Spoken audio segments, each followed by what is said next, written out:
దీని మీద మీతో పాటు గౌరవ చీఫ్ సెక్రటరీ గారికి కూడా మీరు ఇన్ఫామ్ చేయండి. తప్పనిసరిగా జిల్లా యంత్రాంగంతో సమావేశాలు ఏర్పాటు చేసి ఇటువంటిది మళ్ళీ మరొకసారి జరగకుండా చూసే బాధ్యత ప్రభుత్వం మీద ఉంది. ఈ ఎక్స్ట్రా కాన్స్టిట్యూషనల్ అథారిటీ అనేది ఎవరు రాజ్యాంగ వ్యతిరేక శక్తులు ఎవరు ఈ సమాజాన్ని శాసించే దిశగా ఉండకూడదు, పరిస్థితులు మన తెలంగాణలో ఉండకూడదని చెప్పి కూడా సభాముఖంగా మీకు తెలియజేస్తున్నాం. శ్రీ తీన్మార్ మల్లన్న గారు.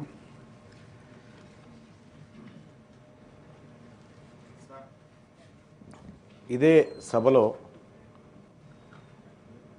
దాదాపు ఒక 4-5 నెలల క్రితం నేను ఈ ప్రభుత్వం ముందు ఒక ప్రశ్నగా పెట్టిన సార్.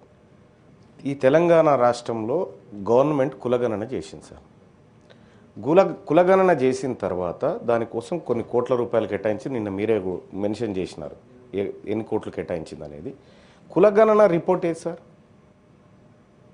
తెలంగాణ రాష్ట్రంలో మీరు జనాభా లెక్కలు చెప్పారు తప్ప కులగణన అంటే కులాల వారిగా లెక్కలు చెప్తే కులగణన అవుతుంది సార్. దాన్ని కులగణన అని చెప్పి ఎట్లా అనుకుంటాం సార్? ఇప్పటి వరకు అసలు కులగణన రిపోర్టే లేదు ఎక్కడ. డెడికేట్ కమిషన్ వేసారు సార్. అసలు డెడికేట్ కమిషన్ ఏం చెప్పింది సార్? మా బీసీల గురించి ఏమైనా చెప్పిందా? ఏమైనా పాయింట్ ఉందా? అందులో సభ్యులకే తెలియకపోతే సార్, తెలంగాణ రాష్ట్రంలో శాసన పరిషత్తులో సభ్యులకే తెలియకపోతే సభ్యులు అడిగితేనే ఈ ప్రభుత్వం ఇవ్వకపోతే అదేమన్నా దొంగ డాక్యుమెంటా సార్? ఎందుకు ఇవ్వదు సార్ ఈ ప్రభుత్వం? ఈ తెలంగాణ రాష్ట్రంలో మేము ఎంతమందిమో తెలుసుకోవాల్సిన బాధ్యత మాకుంది సార్. ఒక సభ్యుడికే ఈ అధికార యంత్రాంగం ఇప్పటి వరకు ఇవ్వలేదు సార్. నేను ఇట్లా పెట్టినా, తర్వాత రైట్ టు ఇన్ఫర్మేషన్ కింద పెట్టినా, ఇవాళ మీరు మాకు ఆ సమాచారం ఇప్పించాల్సిన బాధ్యత ఉంది సార్. ఎన్నిసార్లు చెప్పినా వాళ్ళు పట్టించుకుంటలేరు సార్ అధికారులు. అసలు తెలంగాణ రాష్ట్రంలో కులగణన చేసిరు, ఓకే, కులగణనలో అందరూ పాల్గొన్నాం. కులగణన అనేటువంటి పదానికి అర్థం కులాల వారిగా లెక్కలు చెప్పినప్పుడు అర్థమవుతుంది సార్. నువ్వు జనాభా లెక్కలు చెప్పినా అవతల పడ్డావు.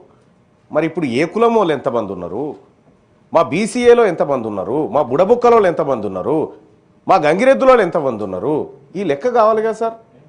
ఈ లెక్క ప్రభుత్వం చేసి దగ్గర పెట్టుకొని దాచిపెట్టుకుంటారు కదా సార్. ఇది చేసింది ప్రజాసొమ్ముతో చేసినటువంటి సర్వే పబ్లిక్ డొమైన్లో పెట్టకుండా దాచిపెట్టుకుంటుంది. ఎందుకు భయపడుతుంది ప్రభుత్వం ఇది బయట పెట్టడానికి?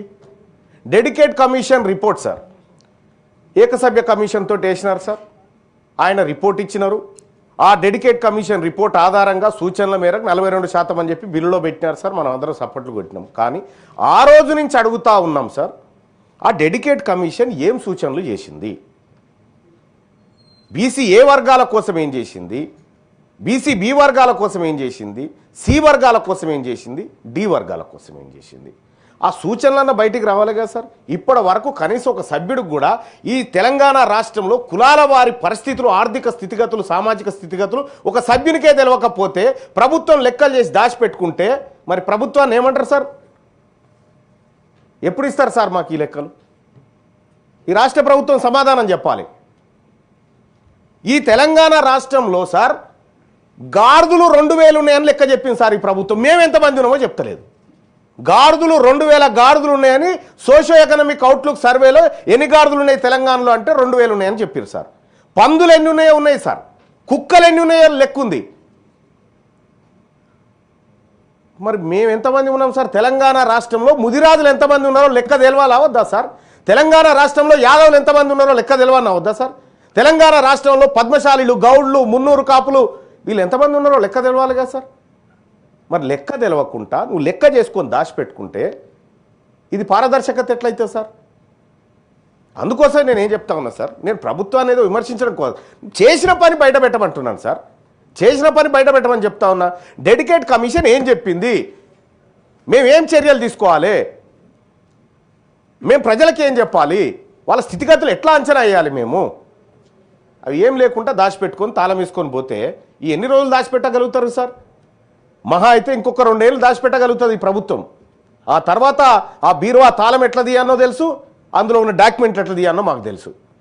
కానీ ఇప్పటికేం చెప్తా ఉన్నా, ఈ ప్రభుత్వానికి రిక్వెస్ట్ చేస్తా ఉన్నా సార్, ఒక సభ్యుడిగా నేను ఈ నిండు సభలో అడుగుతా ఉన్నా తమరి ద్వారా, నాకు కులగణన లెక్కలు కావాలి, నాకు డెడికేట్ కమిషన్ రిపోర్ట్ కావాలి. నాకు ఇచ్చే ఉద్దేశం లేకపోతే పబ్లిక్ డొమైన్లో పెట్టి అక్కడికి పోయి తెచ్చుకుంటా నేను.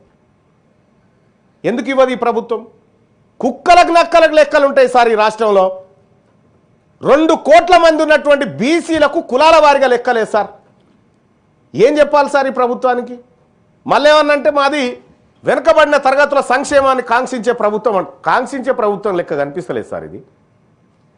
మేము ఏమంటున్నాం సార్? సొమ్మేమన్నా తీసుకొచ్చి పెట్టమంటున్నాం, మా లెక్క చెప్పమంటున్నాం సార్. మేము అడుగుతుంది మా తలలు లెక్క పెట్టిరు కదా, మా జుట్లు లెక్క పెట్టిరు కదా, ఆ జుట్లు ఎన్నో చెప్పుర్రయ్యా అని చెప్తా ఉన్నాము. ఊర్లలో కూడా సార్ అది గొల్లోల చింత చెట్టు, ఇదేమో కుర్మోల బోరింగు, అక్కడ కుక్క వస్తే కూడా సార్ ఇది కుర్మోల కుక్క అంటారు సార్.